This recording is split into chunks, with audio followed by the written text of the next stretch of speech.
Hola Guateata, ¿cómo están? Hoy vamos a dar continuación a los temas que hemos estado platicando en los videos anteriores.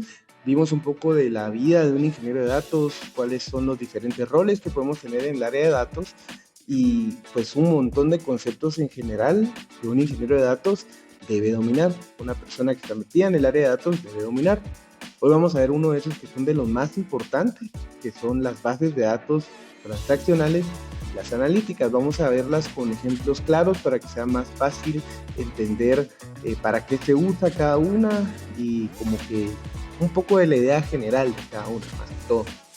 Entonces, pues, un poco sobre mí, soy ingeniero en informática y sistemas de la Universidad Rafael Andívar, mi énfasis es mercadeo digital, llevo como más o menos 7 años en este rollo de ingeniería de datos, tengo experiencia en farmacéutica, en salud, comercio electrónico, telecomunicaciones y algunos otros giros de negocio.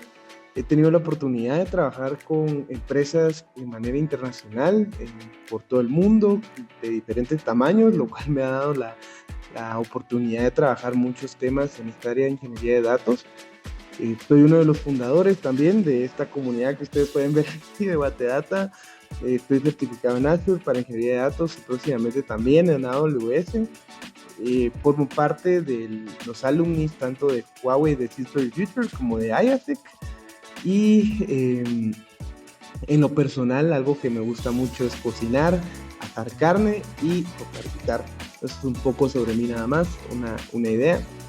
Y ahora veamos de lleno este tema de las bases de datos transaccionales versus las analíticas. ¿Qué es OLTP? O sea, esa palabrita, OLTP. La palabra como tal me dice procesamiento online de las transacciones, pero lo importante aquí es la T, es las transacciones. Eso es lo importante de esa palabra, transacciones. ¿Qué me quiere decir? Entonces, pues en esto nos vamos a ir enfocando ahorita. Una transacción prácticamente es cuando ustedes vienen y en su teléfono se hacen una transferencia o le hacen una transferencia a alguien. Esa es una transacción. O vienen en una aplicación alguna de delivery, se piden la cena, esa es una transacción. Y ahí hay varias transacciones pasando, que ustedes pagaron, que ustedes seleccionaron el menú, que un conductor, una persona les llevó el pedido, muchas transacciones, muchas acciones que están pasando que son cortas, rápidas y en tiempo real. Entonces, prácticamente las transacciones son mi giro de negocio, es mi operación del negocio, es lo que mantiene mantiene viva a mi empresa. Por ejemplo, en un hospital podrían ser pacientes nuevos y pues ahí vamos a ver ejemplos. Cada acción ocurre de manera inmediata y generalmente en en las bases de datos transaccionales utilizamos el modelo ACID, que eso nada más nos dice, son varias siglas, ¿sí? Entonces, cada una significa algo diferente. Entonces, veamos una por una. Atomicidad, eso es todo o nada. Entonces, por ejemplo, si yo vengo y mando una transferencia en el teléfono, pues se hace o no se hace, no se queda en el aire. ¿Qué puede pasar? A veces puede pasar, pero la base de datos como tal está optimizada para que eso no pase. De ahí consistencia, que se cumplan las reglas del negocio, o sea, como que, por ejemplo, si hago una transferencia de 100, que tenga al menos 100 o más en la cuenta, y si tengo menos, pues eh, que no lo deje, ¿no? Eso sería lo lógico.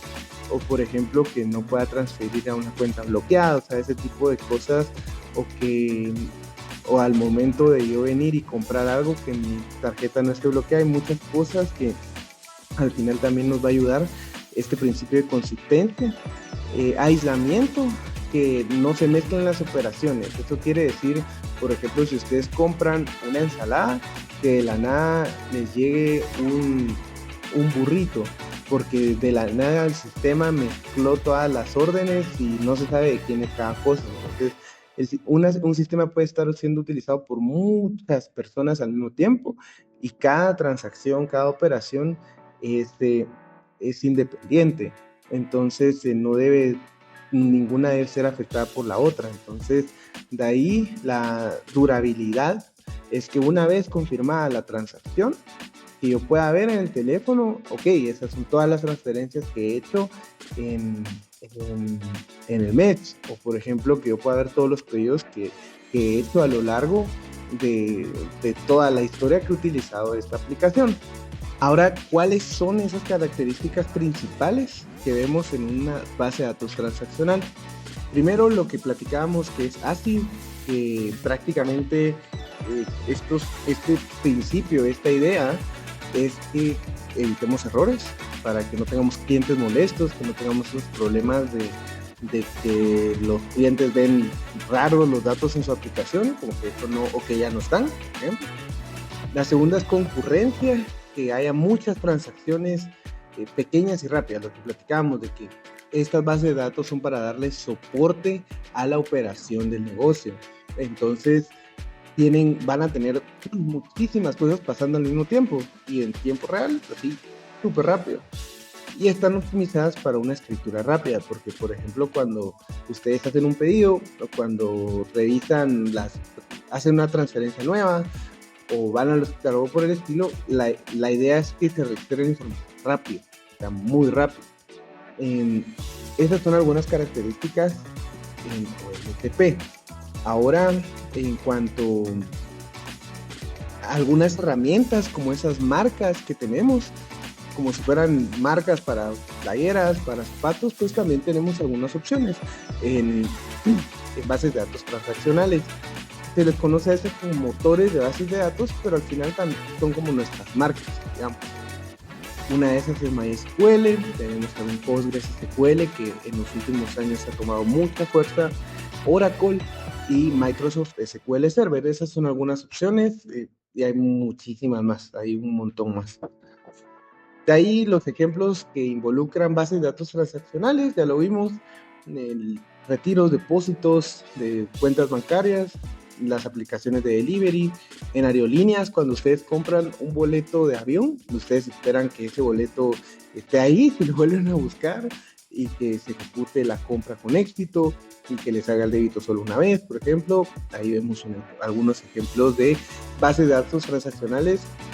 O en medicina, cuando llega un paciente al hospital, pues se le llena de información y si vuelve a llegar de emergencia y necesito saber si le puedo aplicar un medicamento o no, pues ahí es donde yo voy a saber si ese paciente es alérgico a algo o no, si el sistema pues, se le llenó esa información, pero al nivel de base de datos, a nivel del sistema, vamos a tener la opción de poder tener guardada esa información a lo largo del tiempo.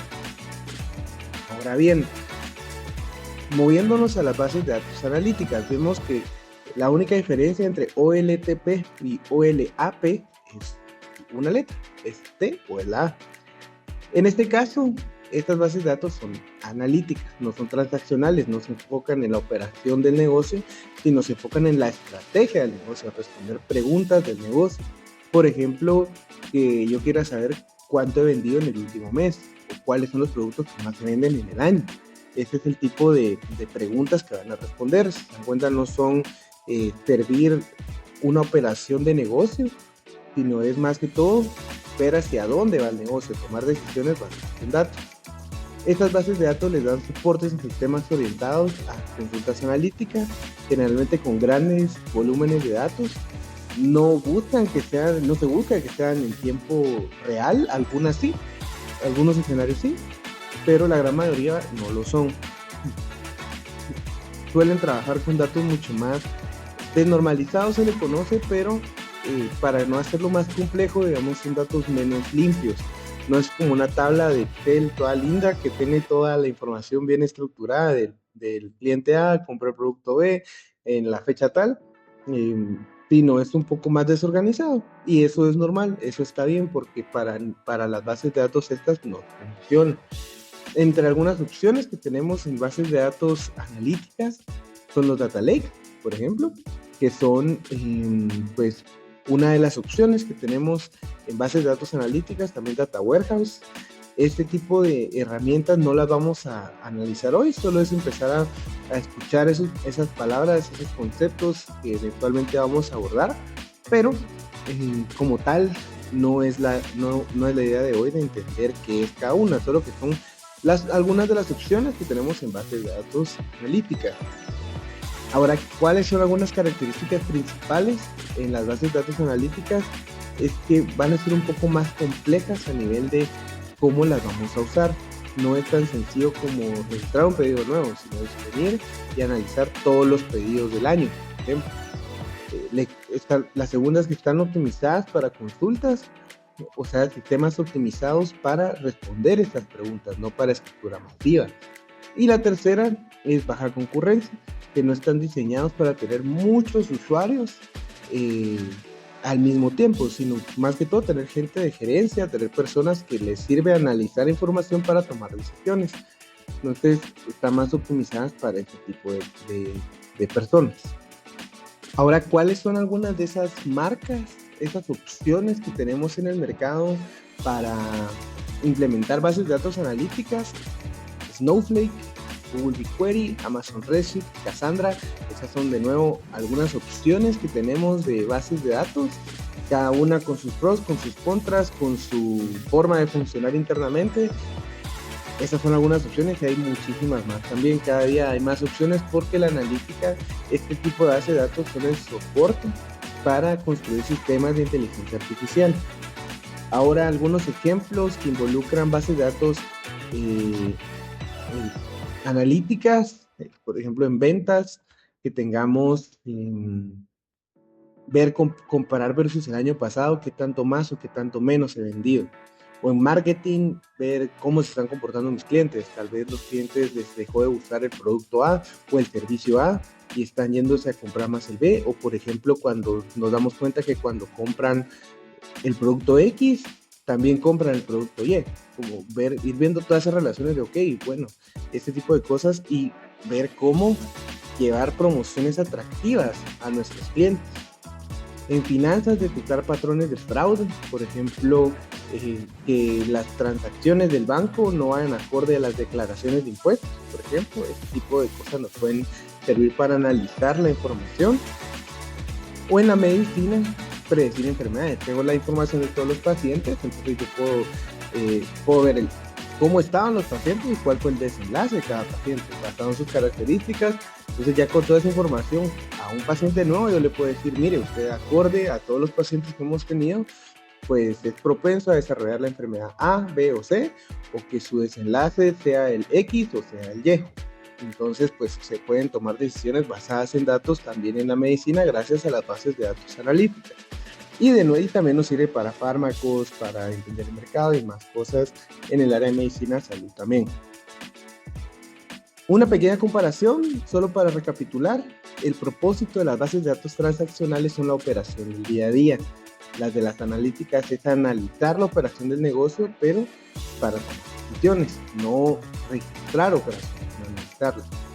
Las consultas que le vamos a hacer a las bases de datos transaccionales son cortas, simples y rápidas. O sea, es más como producto nuevo, un pago, un débito, un retiro, un registro nuevo. En cambio, para las analíticas van a ser un poco más largas y complejas. O sea, tomar todos los datos de X cantidad de tiempo y hacer un reporte sobre ellos para poder entender, o un tablero analítico, por ejemplo, que me esté diciendo cuáles son las métricas que yo estoy midiendo de las ventas por persona o las ventas por producto o las enfermedades como por época del año, por ejemplo.